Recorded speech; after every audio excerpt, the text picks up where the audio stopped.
अस्सलाम वालेकुम व्यूअर्स, मैं हूं आपका होस्ट अब्दुल रहमान और डिस्कस करेंगे पाकिस्तान की दूसरी मेट्रो ट्रेन बनाने की मंजूरी दी गई है और ये 1 साल से भी कम अरसे में बनकर मुकम्मल होगी और ये पाकिस्तान की सबसे खूबसूरत मेट्रो ट्रेन होगी जो कि येलो लाइन लाहौर में बनने जा रही है, लाहौर कैनाल के ऊपर। कितनी तवालत होगी, कितना खर्चा आएगा, मज़ीद तफसीलात आपके साथ शेयर करेंगे। जबकि आज की दूसरी खबर, कराची शहर में पानी की कमी को ख़त्म करने के लिए K4 मंसूबे ने अहम संग मील अबूर किया है और ये 63% तक मुकम्मल हो गया है। उम्मीद है अगले साल जून 2026 में ये मुकम्मल होकर कराची के शहरियों के लिए वाकई खुशखबरी का सामान बनेगा। इस खबर को प्रोग्राम के दूसरे हिस्से में डिस्कस करेंगे, लेकिन पहले चलते हैं आज की सबसे अहम खबर की तरफ। पाकिस्तान की सबसे खूबसूरत और दूसरी मेट्रो ट्रेन बनाने की मंजूरी दी गई है। यह है येलो लाइन जो कि लाहौर में वाक़ नहर के दोनों तरफ चलेगी। अब इब्तदाई तौर पर यह शुरू होगी जिना टर्मिनल ठोकर नियाज बेग से, जो कि एक बस टर्मिनल है। वहाँ से यह हरबंसपुरा तक 24 किलोमीटर तवील जाएगी और फिर इसके ऊपर 18 स्मार्ट स्टेशंस बनेंगे। ये ग्रीन बेल्ट के अंदर ही बनाई जाएगी। इसके लिए दरख्तों की जो कटाई होगी उसका जिम्मेदार मैं हरगिज़ नहीं हूँ, वो ज़रूर होगी। नुकसान अपनी जगह, उसे हुकूमत किस तरह पूरा करती है वो हुकूमत की सरदर्द है। अब 65 से 80 अरब रुपए इस मेट्रो ट्रेन को बनाने की कॉस्ट है। कॉस्ट कम इसलिए है कि ये ज़मीन के ऊपर चलेगी। इसके लिए कोई ओवरहेड ब्रिज नहीं बनाना पड़ेगा, कोई हवा के अंदर रेलवे स्टेशन नहीं बनाने पड़ेंगे जैसे ऑरेंज लाइन ट्रेन के अंदर बनाने जाते हैं। फिर अगले बजट के अंदर इसके लिए मुख्तस रकम रखी गई है और ये अगस्त 2025 में शुरू होगी और क्लेम ये है कि मई 2026 तक मुकम्मल कर ली जाएगी। इस ट्रेन के लिए 30 ट्रेनों के सेट्स चाइना से मंगवाए जाएंगे जो इलेक्ट्रिक ट्रेन होंगे ऑब्वियसली, और इस ट्रेन के जरिए रोज़ाना 1,30,000 मुसाफिर एक जगह से दूसरी जगह सफ़र कर सकेंगे। ये इसकी ख़ास अहमियत है।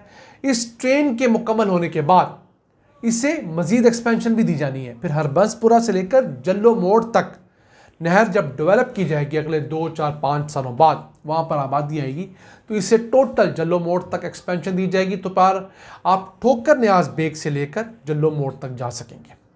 फ्यूचर में इस ट्रेन को बैरियर टाउन तक भी एक्सपेंड किया जा सकता है ताकि बैरियर टाउन से लेकर जो जल्लो मोड़ है, ये तमाम का तमाम एरिया जो है तकरीबन जो 40 से 45 किलोमीटर का पैच बनता है, वो सारा इस पब्लिक ट्रांसपोर्ट के ज़रिए कवर हो जाए।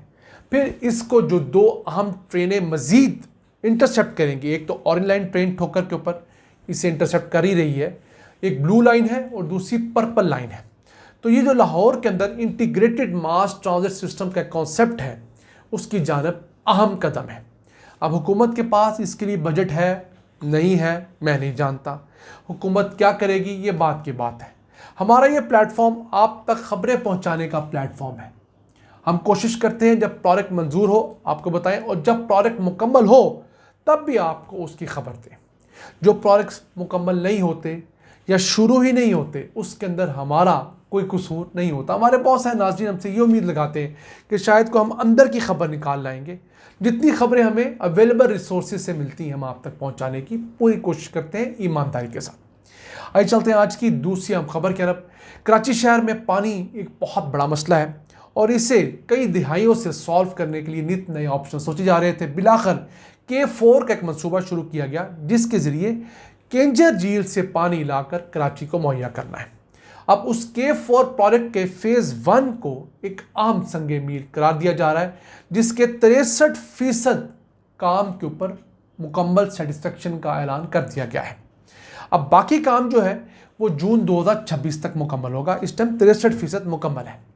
टोटल बजट इसका फ़ेज़ 1 का 126 अरब 40 करोड़ रुपए था, उसमें से 75 अरब 21 करोड़ रुपए खर्च भी कर दिए गए हैं। अब 650 में से फ़ेज़ 1 ने 260 मिलियन गैलन यौमिया पानी कराची को मुहैया करना है जो कि अगले साल जून में शुरू हो जाएगा। उसके बाद फ़ेज़ 2 शुरू किया जाएगा। एक मज़ीद पाइपलाइन, हाई प्रेशर पाइपलाइन बिछाई जाएगी, वो पानी मज़ीद लेकर आएगी केंचर झील से। तो जब ये दोनों फेजेस मुकम्मल होंगे जो 2030 तक एक्सपेक्टेड है, तो तब जाकर कराची को कोई 650 मिलियन गैलन पानी, पीने का साफ पानी दस्तयाब होगा। इसका ये मतलब हरगिज़ नहीं कि कराची में पानी की टोटल ज़रूरियात पूरी हो जाएंगी। फिर भी कराची के अंदर कुछ 400 से 500 मिलियन गैलन पानी की ज़रूरत बाकी रहेगी। उस पानी की ज़रूरत पूरी करने के लिए जो हब डैम है वहाँ से भी कैनाल निकाली जा रही है। को कहा जा रहा है कि 100 मिलियन गैलन यौमिया पानी वहाँ से भी दस्तयाब होगा। अगले साल तक वो कैनाल भी मुकम्मल हो जाएगी। उसके अलावा जो कराची का साहिल है वहाँ पर डिसैलिनेशन प्लांट्स के प्रोजेक्ट्स भी हैं, लेकिन वो कागज़ों की हद तक ज़्यादा हैं, उन पर कोई ऐसा सच काम नहीं हो रहा। अब देखिए कैसी बदकिस्मती है, पाकिस्तान का सबसे बड़ा शहर, सबसे बड़ा मुआशी कैपिटल शहर और समंदर के किनारे वाक़े शहर के अंदर पीने का पानी ही दस्तयाब नहीं है। यानी दुनिया के अंदर डिसैलिनेशन की इतनी आम टेक्नोलॉजी है जिसकी बुनियाद पर पूरा गल्फ चल रहा है।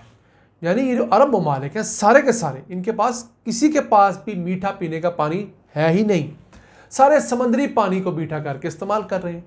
इसराइल पूरा का पूरा खुद भी और अपनी ज़राअत के लिए भी इसी समंदरी पानी को इस्तेमाल कर रहा है, और हम हैं कि उस बुनियादी सी चीज़ के ऊपर कोई ख़ास काम नहीं कर रहे। अगर हुकूमत ये कानून साजी करते कि हाउसिंग सोसाइटीज़ अपने डिसैलिनेशन प्लांट्स लगाएंगी तो DHA जैसा पूरा एक शहर, DHA कराची एक शहर है बाकायदा, उसको अपने डिसैलिनेशन प्लांट्स अब तक लगाने चाहिए थे ताकि अपने शहरियों को, अपनी आबादी को सारा पानी वो खुद मुहैया कर सके। फिर बाकी आबादी के लिए हुकूमत और बहुत सारे काम कर सकती है। तो इस मुल्क में अल्लाह की दी हुई अनायतें कम नहीं है, हमारी नीयतें कम हैं। जब हम अपनी नीयतों से काम करेंगे, हम कोशिश करेंगे, तो हम आगे बढ़ते चले जाएंगे। इस मुल्क में हर तरह के वसाइल दस्तयाब हैं, उनको प्रॉपरली एलोकेट करने की ज़रूरत है। जैसे जैसे हम इनको एलोकेट करेंगे, जैसे जैसे हम इनको रिफ़ाइन करेंगे, यकीन कीजिए हम तरक्की की मंजिलें तय करते जाएंगे। अब कराची जैसे शहर में इतना अहम पोटेंशल है, टूरिज़म का पोटेंशल इस शहर में है, इसके अंदर बिजनेस का पोटेंशल है। इस शहर को पोर्ट सिटी होने की वजह से दुनिया के बहुत सारे मुल्कों के ऊपर फौकियत हासिल है, लेकिन सिर्फ एक लॉ एंड ऑर्डर ना होने की वजह से और दूसरा इस शहर की ओनरशिप ना होने की वजह से ये शहर तरक्की नहीं कर रहा। एक ऐसा शहर जो 1960, 1970 और 1980 की दिहाई तक अरबों के लिए एक आइडियल प्लेस हुआ करता था। अरब ममालिक के शहजादे अपनी छुट्टियां मनाने यहाँ आया करते थे। दुनिया के दीगर बहुत सारे मुल्कों के उमरा यहाँ पर आना फ़ख्र महसूस किया करते थे। आज यहाँ के शहरी अपनी सरमायाकारी का बड़ा हिस्सा अरब ममालिक कन्वर्ट कर चुके हैं, सिर्फ इन्हीं दो मसाइल की वजह से। उम्मीद करते हैं कि हुकूमत सिंध और सिंध के बासी इस इशू को समझेंगे और इस शहर को अमन का गहवारा बनाएंगे। इन अल्फाज के साथ अपने मेज़बान अब्दुर्रहमान को इजाज़त दीजिए। अल्लाह निगहबान।